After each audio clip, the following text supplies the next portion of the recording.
दर्शक बंधु समस्त को स्वागत।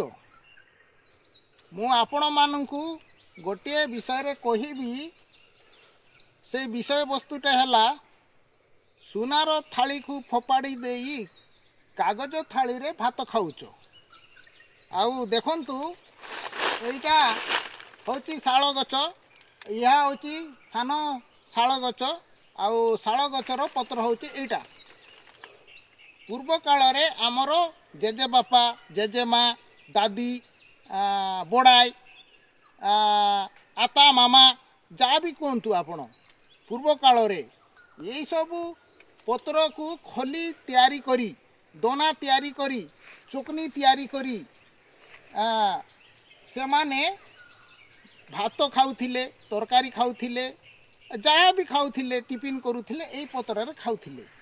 किंतु आजिर मनीष यही पत्र को भूली गला कारण से कागज थाली रे भात खाऊची कागज थाली रे टिफिन करूची इत्यादि इत्यादि। कारण यही पत्र रे न खाइबार कारण जंगल को नष्ट करिदेला, जंगल को सफा करिदेला। आ जंगल देखा मिलू ना। शाल गछ मध्य अनेक स्थान रे अछि अनेक स्थान रे नाही। तेणु सेई पत्र रे आउ भात खाई पारु नाही। द्वितीयतः सबु बेले शाल गछर पत्र को नष्ट कले गछ बढ़िबो केमिति। सेई कारणरू मध्य आउ सरकारक तरफरू नहीं कि मना करागला जंगल को जीवा पाई।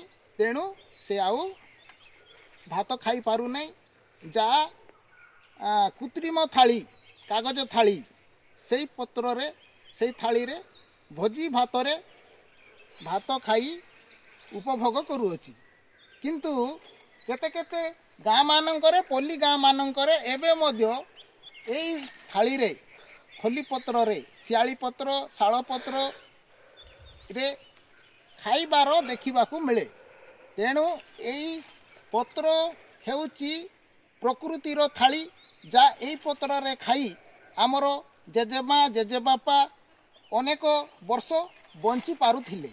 तेणु यही पत्र रे भात खाइबाटा भल ना कागज थाली रे भात खाइबाटा भल आपण माने निश्चय कमेंट बॉक्स रे जणाइबे। रहिली।